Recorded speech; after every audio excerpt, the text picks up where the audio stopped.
399, hot, blue 58, blue 58. Welcome to the Morning Blitz with John Abraham, Captain Cool, and the Bandiman Bailey Lowery. Call into the Neighbors Wealth Management Hotline now, 256-576-4977. That's 256-576-4977. Now, here's Captain Cool. Hello and welcome in to a thirsty Thursday here in No Man's Land. John Abraham, Captain Cool, alongside the Bandiman Bailey Lowery. And we appreciate you guys hopping in with us for an hour straight of sports talk. It's been a wonderful week to really get into all of the interesting news. Of course, also some tough news as well, but we got a little bit more details on the College World Series. Who's going to be going in and playing for, a chance at winning their first College World Series, as well as getting into some NASCAR, keeping it with a little bit of the baseball, hopping into a good conversation with Jonathan Liggett from Cherokee Ridge Country Club, as he's going to be coming in studio to hang out with us for half of the show, as well as anything else under the sun that we need to touch on. You guys will be able to also join into the conversation, 256-5764-97.7. That's the number to get in on the show, whether you want to talk about your college baseball team, if you want to talk about the Stanley Cup Finals. No talking about basketball, okay? No, we're not talking about it, okay? We will be talking a little bit about college basketball, though, tomorrow. We definitely got to get into some of the interesting news coming out of course, March Madness.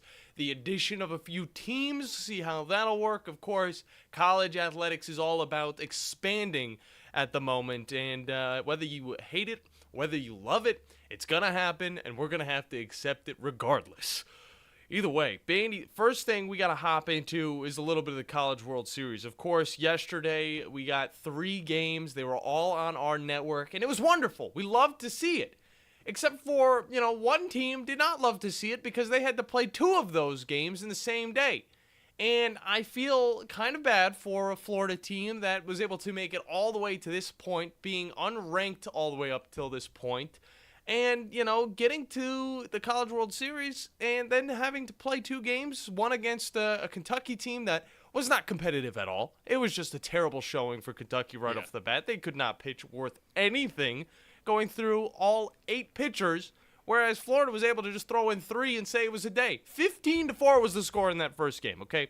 Definitely not an intriguing one. Terrible way for Kentucky to go out in their first College World Series. But hey, congratulations to Kentucky for getting here in the first place, because you're not a baseball school, okay? And congratulations to Florida for getting all the way up until the game before the College World Series finale and losing to Texas A&M 6-0. Now, that's a tough way to end it all, okay? I'll say that. Of course, we're very sad for Jack Caglione. Yeah, he's done with his Florida career, a great Florida career he had. He's going to be going on to the MLB. And it's just a tough time for that team. They go up against this Texas A&M squad, and the batters are kind of, they're void. They're nowhere to be seen. Whereas Texas A&M was able to do just enough, 6 hits, 6 runs in this game, to put themselves in a winning position and shutting out the Florida Gators. I really wanted this Florida Gators team to kind of get to the finals, be that surprise team. But at the same time, we look at the 2 teams that have made it in the form of Tennessee, who just completely has shown us that, yes, this is the best team in the country right now, okay? This offense is absolutely ridiculous, and the pitching staff right now is on a roll. And they haven't even shown us everybody. Christian Moore is a freak of nature, just continuing to extend at bats, get the ball on the field, get to second base, third base, first base. It doesn't matter. He's getting on plate, and he's putting his team in winning position. Getting Tennessee to the finals for the first time since 1951. Yep. Absolutely ridiculous. You think of, all of these teams that are able to make it back year in and year out. We look back to whenever Virginia and Vanderbilt were able to kind of go 1 for 1, I would say. And you think about the LSUs, the Floridas, the teams that are able to just make it back like it's nothing. And then you think about the teams that we are seeing currently in the College World Series. Again, it's going to be 2 SEC teams, what we love. For the 6th time, I believe. 6th time in history. 2 SEC teams going up against each other. Texas A&M has never been to the finals. Never. Tennessee at least got to go to one of them, and that's the big storyline for all those fans up in Knoxville. They're saying, oh, it's been since 1951. Texas A&M's never been to one. Yeah, but all the SEC fans right now in the building are just saying, I'm stronger. I'm smarter. I'm better. Better. we're all better. We're all better. Yes, I mean, it's an SEC invitational. It really is. And just continuing to prove that, once again, they're the best conference in baseball. Yeah. I mean, I'm not going to be surprised if we see the same kind of result next year, too. it's just going to keep happening. And I love to see it. Of course, the ACC did well. Bandy, how many wins did the ACC have against the SEC in this World Series? Let's see. Going through the bracket. It's an easy one. It's a big old donut. 0. ACC, you did well. You showed up. But unlike Fleming Roofing and Restoration, you didn't get the job done. Texas A&M has been to more World Series. I believe it's 8, whereas Tennessee's been to 7. So you think about that, well, Texas A&M, they're really in for a treat, okay? They're finally going to make it all the way. They're going to be able to win, but they have to face off against what I've been calling Bobrovsky over in the NHL scene, a brick wall, a brick house, something that's extremely hard to blow down. So Tennessee is going to be absolutely amazing. It was a wonderful game we got to see as they faced off against Florida State. It didn't have to go all the way to, 12 to 11 like they did in that first round. What happened was Tennessee was just putting them on it right off the bat. And I was made to look like a total loser on the mound because John Abraham was the guy that started for this team. Freshman right-handed pitcher. He's only in for 1 out, and then he's gone.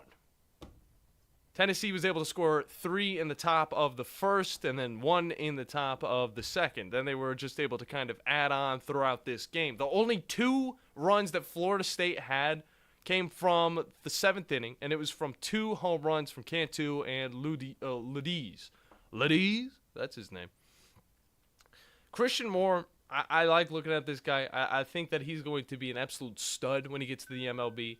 He definitely made a few mistakes in this last game, but when it comes to him at bat, I don't think there's anybody better in college baseball right now. You could throw out Caglione, what he's been able to do. For a majority of, this season, people have just not wanted to pitch to him. Whereas Christian Moore, people have made the mistake to keep pitching to him and extended their arm to the point where it's about to fall off. Florida State had to go through 4 pitchers, Tennessee had to go through 3, and they're still going to be set up for a great World Series. They're going to have enough pitchers that are going to be ready to go. Can't say the same for a Florida team that had to go 2 games, had to recycle some of the pitchers, and ended up losing to Texas A&M because, well, they had to go through more of their cycle. It wasn't all on the pitchers. A lot of it was just the bats were not hot, all right? They were not hitting. Probably because they put up 15 against Kentucky. You put up enough in one game, you're not going to put up any in another game. So that was the big concern there. I think it's a little messed up that, yes, the weather came through the day before and pushed this game to the day after. But I feel like there's enough time to where maybe we could have given them a day in between a game. It's a pretty big game, Bandy. I would have definitely done it. It's a pretty big game. But I kind of like the format a little bit better. 'Cause, we've been talking about with pro sports. Like, we're waiting days in between of championship series. Game 6 is tomorrow of the Stanley Cup final, right? It's either tomorrow or tonight. No, it's tomorrow. It's on Friday. Okay. It's yeah. tomorrow. So, yeah, and we just played the game yesterday. We're waiting like 2 to 3 days in between. Same with the NBA Finals. I kind of like this format a little bit better. Like, it's constant action. Yeah, and it really is. And we love to see that. And we're going to be looking forward to the 22nd for that national championship. Game 1. Hopefully this series can go to Game 3 so we get more college baseball. If not, then we're going to have to go back to the MLB, which is totally fine. I don't have a problem with it. But there is also a higher probability that we're going to have to see those City Connect uniforms that are atrocious. And it's a perfect segue because in the next segment, I do want to go over some of the City Connect uniforms that we have gotten and rank them. Because, Bandy, we haven't done a ranking in so long, and I feel like there is enough news to get through a show to talk about, to throw all the recruiting news out. We like to save that with the Drudy Armand, of course, from Talking Ball. Even more news from Alabama has come in. Their 2025 class is going to be absolutely ridiculous, adding on not only linemen, but now we hear about wide receivers. Not just 4 stars, not 3 stars, 5-star wide receivers taking pictures, taking selfies with Kalen DeBoer. I'm very excited for that. Yeah. I mean, were they saying that he wasn't going to be able to recruit? No one's going to be able to recruit at Alabama? Well, they thought after Nick Saban left, they were like, Nick Saban's the whole reason why people are going to Alabama. That's not true. No, and now the whole thing, the whole sentiment I'm seeing on Twitter is like, oh, anybody can recruit there. Pick one. Yeah, you got to pick one. You got to pick one. You can't be going back and forth from it. Is it nobody can recruit there or anybody can recruit there? It's really getting interesting with the amount of people that Kalen DeBoer has been able to bring in, not just this season, but for 2025. It's getting to the point where it's kind of having a rollover effect, where it's getting bigger and bigger, like a snowball going down a mountain after an avalanche. And the avalanche was, of course, Nick Saban leaving the Tide, and of course retiring. People still want to go. It's still the best college in the entire country. Some would obviously disagree with that, but, the 18 national championships definitely don't. It's the facts. Facts don't care about your feelings. Man, that's wild.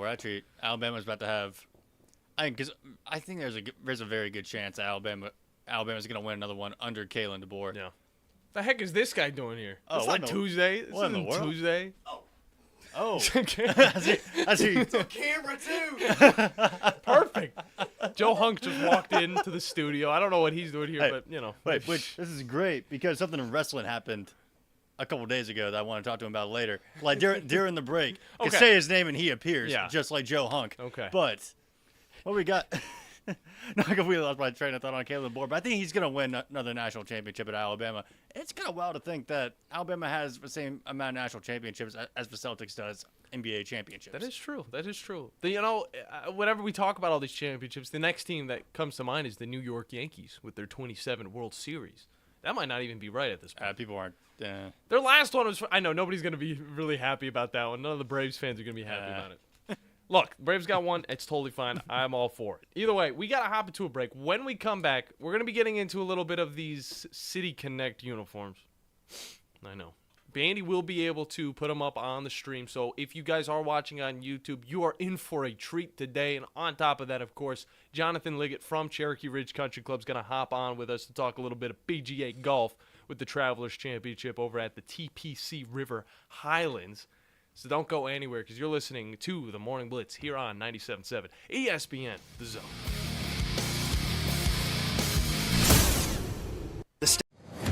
.97.7 ESPN The Zone is the Tennessee Valley's #1 destination for the finest in sports talk all day long.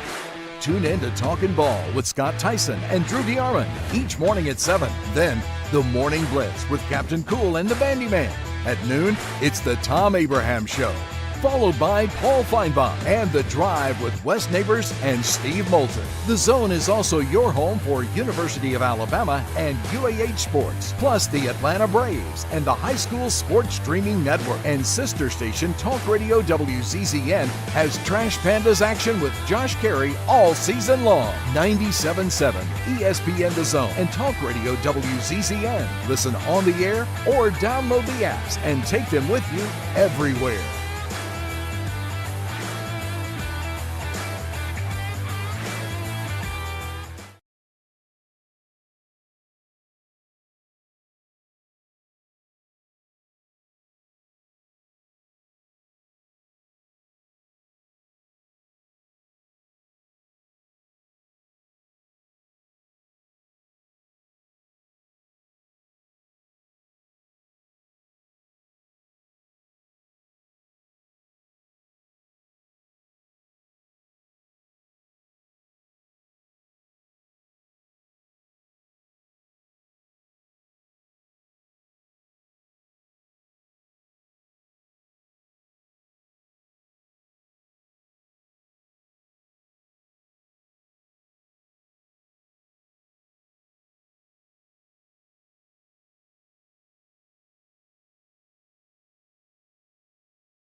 Cafe.com. Good Company Cafe, 7500 South Memorial Parkway. Are you tired of power outages disrupting your life? It's time for a Generac standby generator from Current Electrical. Storms may rage outside, but inside your family's powered up. So why choose Current Electrical for your generator needs? 1, we offer a wide range of models to suit every budgeted energy requirement. 2, our project managers handle every step of the process: power, gas, permitting, and inspections. 3, our certified technicians install your generator with precision, ensuring peace of mind. Don't wait for the next blackout. Call 256-880-1880 or visit us online at GenSuperstore.com. From the Fox 54 Weather Center, I'm Chief Meteorologist Jordan Dressman. A partly sunny sky this afternoon. Temperatures climbing into the lower 90s. We're only going to drop into the lower 70s as we head into the overnight and then early into your Friday morning. A partly sunny sky Friday afternoon. Temperatures climbing into the low and mid 90s. We're really going to begin to heat things up as we head into the weekend. A partly sunny sky on Saturday. Temperatures climbing into the mid and upper 90s. Much the same as we head into your Sunday. Temperatures climbing into the mid and upper 90s under a mostly sunny sky. I'm Chief Meteorologist Jordan Dressman on your home for ESPN Radio, 97.7 ESPN The Zone. College football. The ball is caught. It is a touchdown. Major League Baseball. That ball is gone. A home run. This is your place for complete sports coverage all year long. 97.7 ESPN The Zone.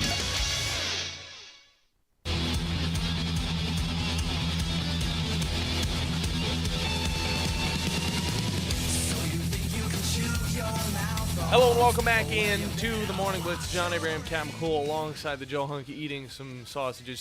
You don't gotta worry about it. And the Bandiman, Bailey Lowery, across the side. How many times have we told you the golden rule? Not to bring him up if he's in the studio. I know, but he's eating, so he can't talk. I said I'm not here. I said don't even acknowledge me. We saw you in the other room. You bumped your head on the slanted ceilings and the stacks of wax and all that stuff. Okay. It's okay. Don't worry about it. It's so easy to do. Joe Hunk will just be right there, all right? He's just a live audience right now, and we got a lot of fun things to get into, and you guys are still able to hop in with us. 256-5764 97.7 is the number to get in on the show. And if you're not watching, if you're driving, make sure you guys park on the side of the road. Pull up WZZN TV on your YouTube because you're going to want to see this segment and the rest of the show. And also, if you don't like calling in, you're able to use the chat box to the left of me and say whatever you want to say. I'm not going to put any rules on it. We don't have any moderators over there either, so have fun with that. Either way, Bandy, we were talking a little bit about the City Connect uniforms. I'm going to hold off on that just for a few seconds just to talk NASCAR because I haven't got to talk about it this week. And it was the first time the Cup Series was able to go to Iowa, and it was a great race. I got to say, very interesting. The new paved roads on the side, it was great, all right? It was wonderful. You know, Kyle Busch was having a tough time. That's always great to see, even though he's on my fantasy team, because we've learned that you can only use each driver 10 times across it, okay? Ryan Blaney was able to actually get the win at the end of this whole thing. Kyle Larson got crashed. It was great. Denny Hamlin was also crashed in that. He's also on my fantasy team, so I can't even hate the guys that I used to hate because they're all on my fantasy team and I want to see them succeed. But the biggest storyline from NASCAR at Iowa is the lack of Fox. Fox is just, they're done for the rest of the season. And next year, they're going to be jumping all over the place. NASCAR is going to be all over the place with a bunch of different broadcasting companies, and it's going to be wonderful to see. NBC was the team that is able to pick up NASCAR for the rest of the season moving forward, and I can finally say that we are back, baby. And NASCAR is finally starting to look like NASCAR. We're not getting super zoomed-in shots of each car going down the road. NBC did a great job. They're not doing too much, and they're doing just enough. I mean, I kind of like the zoom-in shots, because if they zoom in and go, yeah. The thing is, they make the cars look very slow whenever they're zooming in constantly, and you can only focus on one car. Things that NBC was able to do that Fox has never done for whatever reason. First off, a lacking of commercials every 5 seconds. True. I feel like we really got to sit down and get immersed into the actual race itself. Second thing is, they used dual screens as well as screens. So you didn't just get to see the person in first. You also got to see the people in the actual pack where the actual crashes do happen. Now, there were a plethora of wrecks, and that was great to see. But the race itself was pretty clean, especially compared to Sonoma just last week. And Ryan Blaney getting his first win of the season actually adds to a stat that I was talking about, that Ford was not able to get a win through, I think it was like 36 races. And as soon as I brought up the fact that, you know, the Fords are really not that good this season, they started winning. And that's the huge thing, because for the last, I would say, 5, 6 races, we've seen Brad Keselowski get a win in the first Ford of the season at Darlington in that beautiful Japanese-style car, which is still hilarious to me, Japanese paint scheme on an American manufacturer. You move forward, Brad Keselowski, gets pretty close to the top. He gets second place in the next race. Austin Cindric then wins, which is the second Ford win. And then Ryan Blaney gets the most recent Ford win. So in the last 5, 6 races, they've been able to pick up 3 of those, and Fords have been able to fill out the entire pack, at least in the top 10, which is just wonderful to see the turnaround for my Ford Mustangs. Bandy, pull up the score, because we're talking about some of these City Connects. Or, as I would like to say, something else, but I'm not allowed to say it on radio. Also, by the way, Bandy, WHNT is now talking about Metroid Prime. Hey. So they're talking about the new game. Hey, love to see it. So even they're on the e-play-by-play stuff. But yeah, let's start out with this. The score has their own ranking. We'll go down that because it's about as good as you're going to get. I didn't want to pull up anybody else's ranking because they were talking about all of the different teams that have had City Connects, and they've been absolutely terrible because I get to see the Giants, which are just I don't even want to talk about. See, I got to look up a score list. It took me to the New York Times. Oh, gross. Yeah, no, none of that. None of that. We in the South, baby. We in the South, okay? So, Bandy, let me know when you get to that. Because the first team on the bulletin board is the Detroit Tigers. Got them. And you look at these teams, and you know whenever they throw out the City Connects, they're going to use a little bit of the culture behind the city, and they're going to say, you know what? Team tradition colors, we're going to throw them out the window. We're not going to use them at all. So that's kind of what the Detroit Tigers did. They did have a little bit of the dark blue, but it was more black and light blue, which, if you know the Detroit Tigers, they don't have any of that. Where's the orange at? Where's the dark blue and the orange at?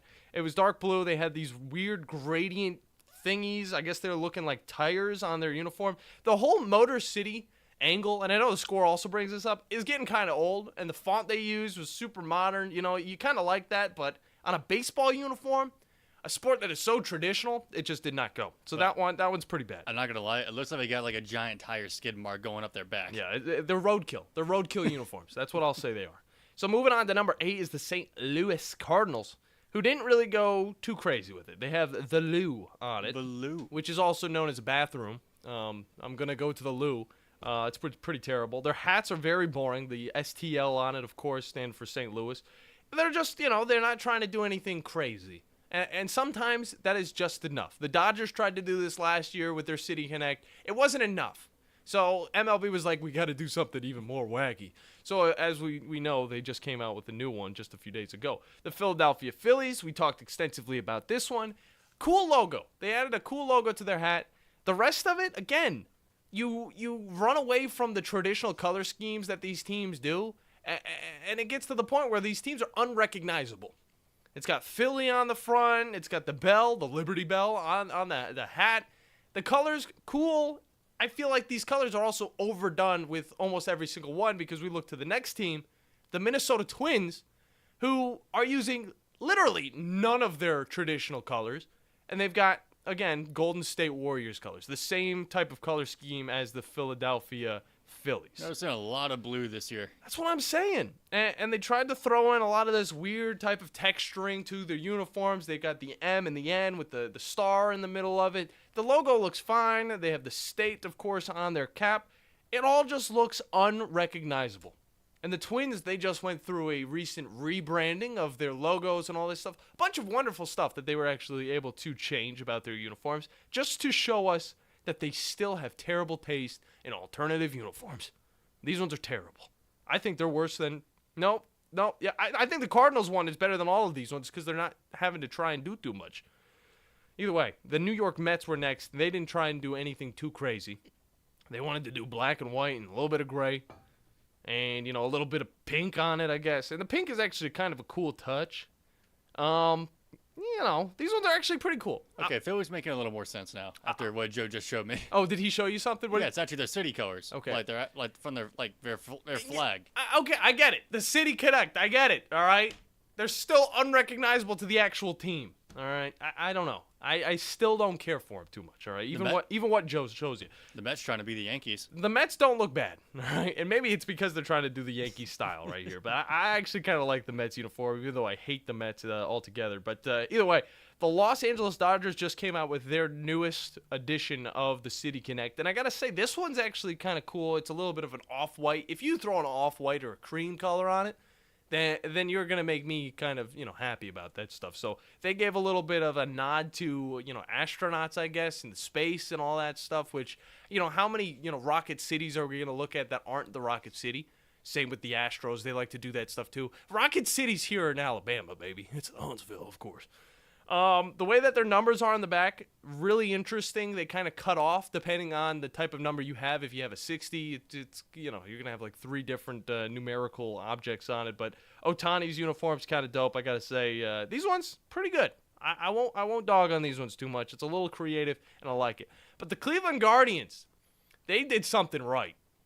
It's the Cleveland Guardians, okay? It's got the C on the helmet. They didn't have to change it. They have the Cleveland on the front, which is just CLE, of course, standing for Cleveland. The colors look great. The pants, again, that cream color.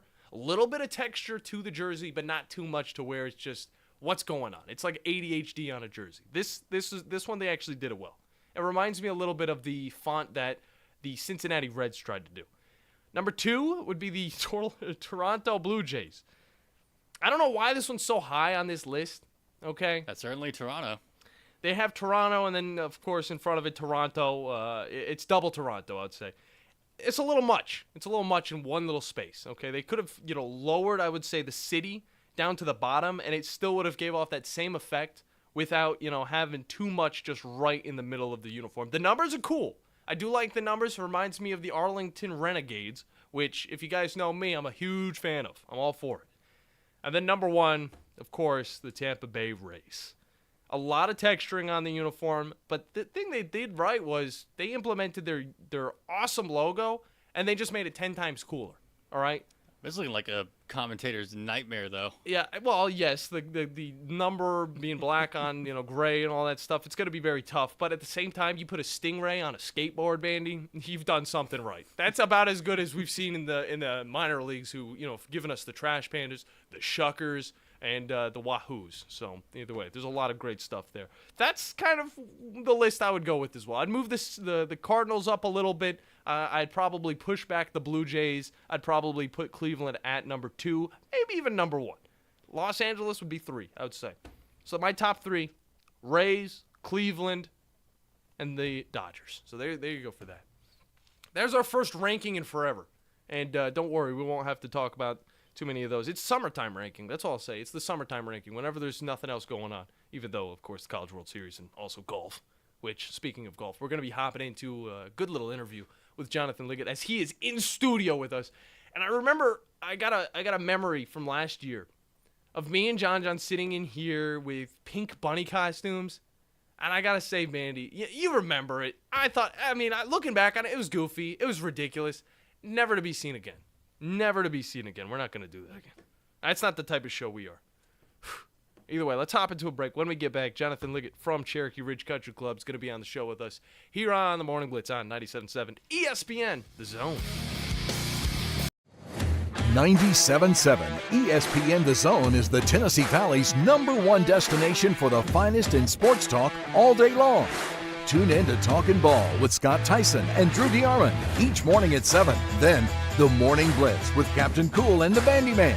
At noon, it's the Tom Abraham Show, followed by Paul Feinbaum and The Drive with Wes Neighbors and Steve Moulton. The Zone is also your home for University of Alabama and UAH sports, plus the Atlanta Braves and the High School Sports Streaming Network. And sister station Talk Radio WZZN has Trash Pandas action with Josh Carey all season long. 97.7 ESPN The Zone and Talk Radio WZZN. Listen on the air or download the apps and take them with you everywhere.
I think I was on at least once before. Yeah. After then. Yeah. But Watch out, there's a mic there. Yeah, there's a Watch mic. out, I forgot the mic hat's there. forward. Yeah. It's totally fine. But yeah, it's been a minute since I've been on here, and it feels fantastic. Yeah. It's great energy being inside the studio again. No, I think we've had some classic episodes with you in here. Of course, if you guys did listen before we were actually on the air, we were doing online radio, okay? And it was the afternoon blitz, and we had this whole thing called, it was the Thanksgiving draft. And that one's got to be one of my favorites, all right? Because we went down the list of all the Thanksgiving stuff, and maybe we'll get that going again this year. Maybe for another holiday, we'll also bring that in. But, John, we got some golf to talk about, of course. Last week was the U.S. Open, and a lot of drama came from that one, a very dramatic finish. Kind of just give us a little bit of your perspective on everything that happened over there in Pinehurst. So, obviously, it was great to watch. I had a lot of stuff going on at Cherokee, a lot of guys talking about it and stuff like that. We were definitely debating on what would be the low scores and everything like that. Definitely did not see 6 under taking the dub home this last week. And I said at least 10 under, but, that is what it is. But the main story about last week right now is obviously Rory McIlroy, okay? Yeah. For the 14 holes on Sunday, he was in absolute control. Had 4 out of 5 birdies going into his last 4 holes and bogeyed 3 out of his last 4 holes. Ended up missing what should have been a beautiful chip to 2.5 feet. I think it was 2 feet past the pin, which was a tricky downhill putt. Don't get me wrong, but guys, this is Rory McIlroy we're talking about here, okay? Renowned world golfer. On a 10-year drought of major championships. Golly. Throws it out the door, can't get across that line. Everyone's like, what is he doing? How can you not make a 2-foot putt, even though it's bad, you throw it just right out the door, just like that. It's and you gotta think, what does this mean for Rory? Does it obviously he still has the Open over in or the British Open, they call it later this year. He has a chance to end the drought there. But the British or the Scottish Open? It's the British Open or the Open. Okay, I got you. But people wanted to see him in the drought. It's been 10 years. The last time he won was 2014 at the U.S. Open. So, but obviously, kudos to Bryson DeChambeau. All week he'd just been ripping that driver. Hit it left there, punch out 55-yard sand shot to 1.5 foot, 2 feet for par. So you got to give it to Bryson. But that's the big story. It's Rory. It's like what is he gonna do to get himself back into that major circle? Because the chance he had this week, especially going 4 to 5 birdies into the last 14 holes there, he didn't have a better chance than that going into a major. So I don't know what to say for him because it's definitely going to be tough, especially with Bryson DeChambeau, the way that he was able to finish on round 4. Of course, he was 1 over, whereas Roy McIlroy, he was looking to be 2 under. And if he did go 2 under, it would have went into, of course, a playoff, and he would have been able to have an opportunity to at least tie it up and get the win actually at Pinehurst number 2. But of course, things happen. He didn't lock in enough, and that putt went way left. Now it reminds me. Sorry, right? Yeah, either way. It reminds me of whenever I was out at my Winchester course, and I was not able to hit a putt to save my life. I'm a guy that talks highly of the short game. All right, my chipping game, my putting game. I can't hit a driver to save my life. But the putting is where I come in clutch, and that's the most important part of the golf. I have to say you're correct on that. Yeah, clearly. Yep. And I couldn't get it straight. I couldn't understand where to get the lies. And right there with Roy McIlroy, even a guy that has been playing golf for as long as he has, you're still gonna miss one every once in a while. And in the worst situation, that's where it happens. It's like I was talking about you earlier. That's what happens in golf. It happens to everybody in golf. I don't care if you're a good example, Roy McIlroy. I don't care if you're Bryson DeChambeau, Tiger Woods, even Jack Nicklaus. He would miss 3-foot par putts to win tournaments, to make cuts. And people would ask him, it's like, how did you miss that 3-foot, 4-foot putt on the last hole there? And he's like, I didn't miss a putt.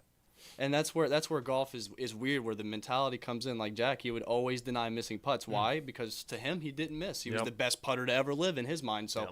But yes, everyone in golf misses, and that's the thing that comes with it. But besides talking about the U.S. Open and last week and all the good stuff, we got the last signature event of the year. Before going to the FedEx Cup playoffs, we have the Travelers Championship playing over at TPC River Highlands in Connecticut. Ooh. And it's gonna be fun because it's only 75 players in this field. Yeah, and it's the top guys that you want to see. And what sucks though about it is it's PGA. So you don't get to see Bryson, and you don't get to see Matthew Wolff, and you don't get to see all these guys that you got to see this last week. Well, obviously Matthew Wolff wasn't there at the U.S. Open, but there's a lot of these guys that you got to see last week that you don't get to see this week, and that's to me that's where I'm getting kind of thrown off, because it was a blast watching the U.S. Open and watch all these guys compete against each other that came over. And it's like, these are guys we used to watch. Now, this week, yes, we get to see some new names. Not really new names, but top guys that we don't get to see out on these big majors that are the best in the world. But still, it sucks to see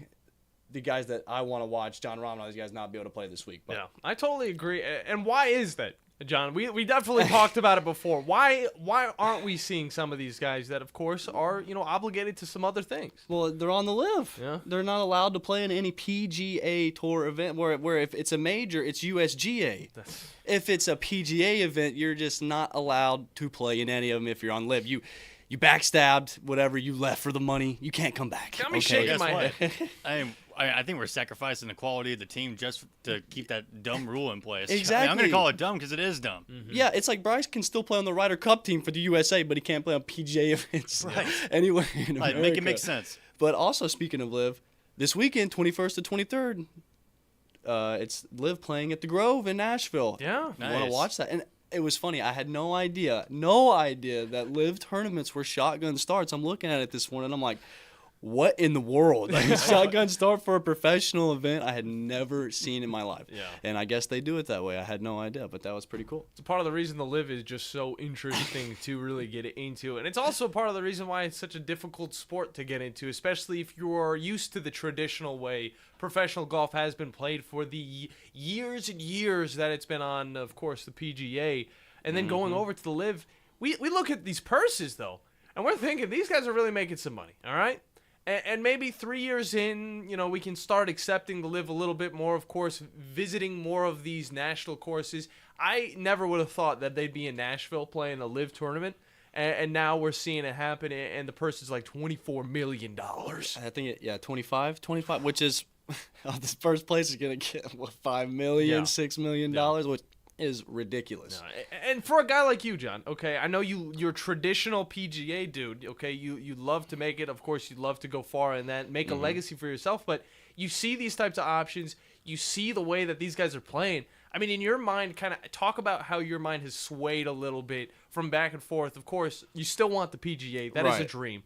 But is the live out of the question? So if it ever comes to that point in time where I'm able to grind and maybe finally get my name out there, trying to play as much golf as possible and make it to that level, if live came to me and offered me that, and I knew that I didn't really have a chance, or if I had, I guess it would be circumstances in this situation. Just like Dustin Johnson was saying, like he has a family. He wanted to take care of them and his generations to come. So that's what kind of swayed me is the documentary on Netflix. Watching that and then people talking about it, because when it first happened, it was talking about the commissioner just backstabbing all of them. And that's what we had. And it's like, they're moving to live. Like these guys they're trying to destroy their legacy. Is everything that we want to build? It's like, but what it really is, it's just another franchise coming up doing the same thing the PGA did back early in the days when they got created. It's just another league that's coming in. It's creating competition. DP World Tour, same thing.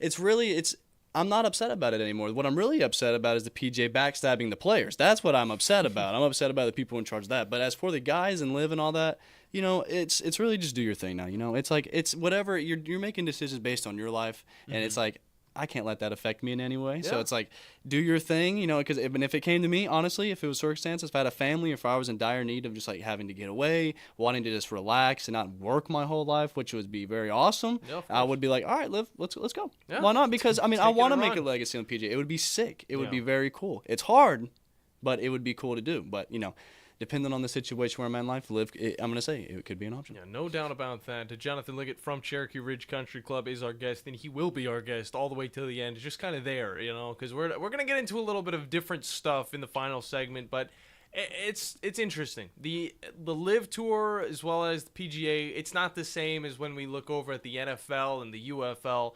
The UFL is something to where guys are trying to get to the NFL, whereas the LIV is an alternative completely to the PGA, and the PGA has made that clear to us that if you're in the live, you're not a part of the PGA, at least in the traditional sense that everybody else is. John, let the people know where they can find you over at Cherokee Ridge. Absolutely. Cherokee Ridge is located in Union Grove, Alabama, about 20 minutes south of downtown Huntsville.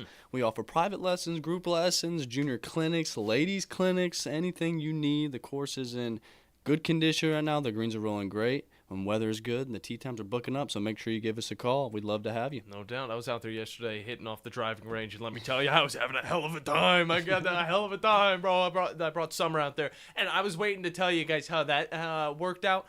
We actually did get to run into John, and he was able to teach her a little something. I was able to teach her something. But once John taught her something, and then I tried to teach her something, it was all out the window. She was going against me. She already knew as much as I did, and I was out of a job. Either way, we got to hop into a break. When we get back, we're closing out this show with a little bit of soggy talk here on the Morning Blitz on 97.7 ESPN, The Zone.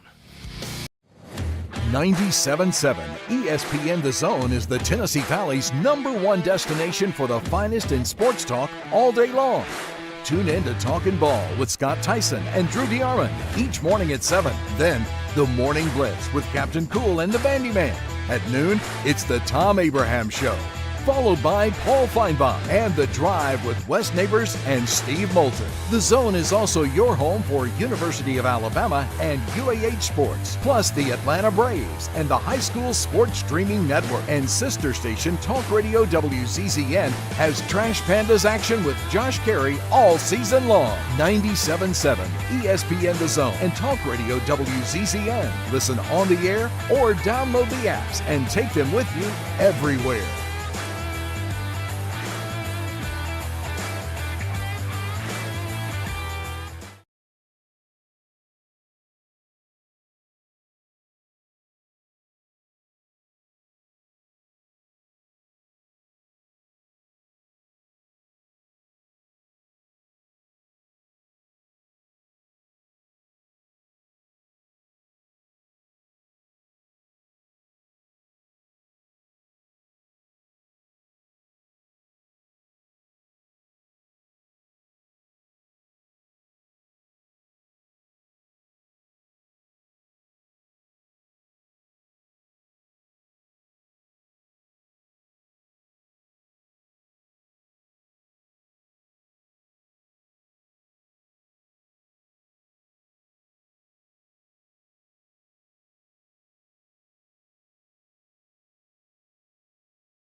John Abraham, Captain Cool, alongside the Bandiman, Bailey, Lowery, and our special guest, the Jonathan Liggett from Cherokee Ridge Country Club, as he just got done giving us all we need to know about a little bit of golf. John, you didn't give us your winners for this week, though, and I know you were really itching for that because a lot of the times you're pretty spot on, so give us what you think is going to be the top 3 that are going to finish over at that tour. So a lot of people, and I would have to agree with 2 of them here, is Mr. Tommy Fleetwood and Sepp Straka. You know, they're very good in driving accuracy, very good in ball striking, and very good in their par 4 scoring, which is a par 70-yard course. So par 70 course. Yeah. Very short course. Still very short, yeah. Under 6,900 yards. So Tommy Fleetwood and Sepp Straka, definitely want to watch out for them too. They're going to be very good with their irons and stuff like that. And then the third guy I want to throw out, and I really want to see him get a dub. Cameron Young on the PGA, still yet to get his first dub. And why I say this, because it's short, I think he's extremely good with his driver. So I think he's going to be able to drive the ball very well. And there's a lot of par 4 here that's going to be reachable, if not very close to being reachable, to put in very short wedge range. So I'm going to put those 3 up there. I'm going to see what they can do this week. All right, good stuff from Jonathan Liggett. He'll still be here until the end of the show, so don't worry, he's not going anywhere. But me and Baney had a lot of fun. Did you just crack your knuckles? What was that noise? Your glasses? The glasses. Okay. I'm just going to mute you, actually, until you start talking, just because, there's some other things going in my ear. Baney likes to be quiet, and that's good. That's good for me. I do kind of like to be quiet, but no, but the one time I can't pop them. Yeah, you were going to crack your knuckles. I saw that. But we do have some big news today. All right. Because we got a couple minutes in here. I want to squeeze this in. That's totally fun. Have you possibly heard of one of the best games of all time, Elden Ring? Yeah, I've heard of that one. Yeah. The long-awaited expansion, Shadow of the Erdtree, drops today. Oh, well, that's going to be huge for a lot of Elden Ring players. 6 p.m. our time, and what we've been seeing is 10s across the board. Pretty much a sequel. Okay. Coming out today. So we're talking about like a whole game's length of content coming our way. Essentially, yeah. That's awesome. Already on top of one of the best games of all time. And the producer himself, like the director behind it, said that it's not even his ideal project. Like, it's not even the ideal game. Like, he could do better. Okay. Well, I can't wait to see him do better. So what I'm waiting for, that's going to be on my watch list today, and I'm going to be locked and loaded in. I don't even think if my character's ready for it from all the horror stories I've been hearing about it, like how hard it's going to be. Yeah. I'm going to be all in. It's definitely sounding like a lot of fun over there in the Elden Ring world. But I actually talked with one of the dudes that was over at the Mars Music Hall, and he ended up bringing up Elden Ring in that DLC as well. So I was like, oh, yeah, no, I know about the game, but it's really my partner he's all in on that stuff, and he knows. So he's been keeping me up to date, and now you guys are up to date. So if a lot of you parents out there are being talked to about this Elden Ring game, you're going to know what's up, and you're going to be the coolest parent in the world. Exactly. And it's like, hey, you've been looking forward to, like, find a reason to hop back in? It's a single-player game, like, a little bit of co-op, but it's, like, mainly single-player. But if you're looking for a reason to hop back in, today's the day. Today's the day. Today is the day. John, what's the game you've been playing that's like kind of like Elden Ring? I don't think it's on anything else. And no, I'm not talking about Baldur's Gate. You're talking about Lords of the Fallen. Yeah, it's kind of like Dark Souls. It's like they're calling it the new Dark Souls or whatever. Lords of the Fallen. It's a really fun game. It is extremely hard. Holy cow! Yeah, Bandy, have you heard of that game? I've heard of it. I heard it dropped on Game Pass too. Yep, it did. Pretty recently. It released the end of last month. I think it came at the end of last month. It's really fun. Is it just on PC? I think it's on Xbox and PC. I haven't seen it. And PlayStation. But also, I haven't been looking for any new games because I still have no storage on my console. Hopefully, that'll change today. Either way, some big sports news going down today. Of course, we talked a little bit about Willie Mays, of course, the passing of that legend. But MLB will be going to Rickwood Field down in Birmingham, Alabama, of course, where the Birmingham Black Barons used to play, and it's going to be a huge day. Of course, it's going to be very emotional. The Giants and the Cardinals will be playing on the oldest professional ballpark in I would say, the MLB history as well as the Negro League history. So definitely look forward to that.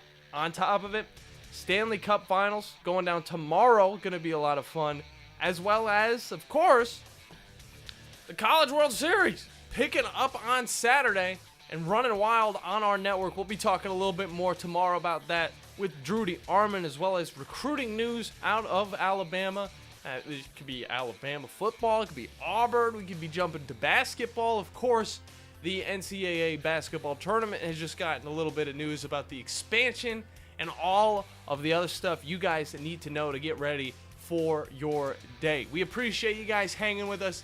Join us again in 23 hours here on the Morning Blitz on 97.7 ESPN The Zone.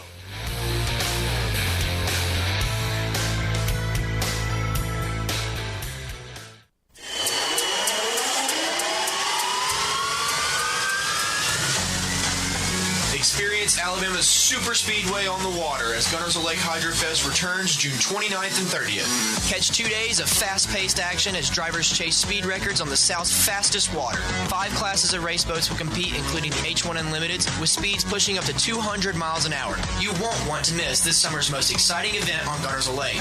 More than just boat racing. The event venue includes kids' water slides, food trucks, custom motorcycles and Jeeps, and interactive displays. Tickets start at just $15 a day for a day pass and $5 for children ages 6 to 12. 5 and under are free, making it the perfect weekend for families. Thursday night, June 27th, head to the City Harbor at 6 p.m. for the ultimate street party, where you can get up close and personal with drivers and race boats and grab team merchandise. The best way to kick off your Hydrofest weekend. Gunners of Lake Hydrofest. Come see it for yourself. More information at gunnersoflakehydrofest.com.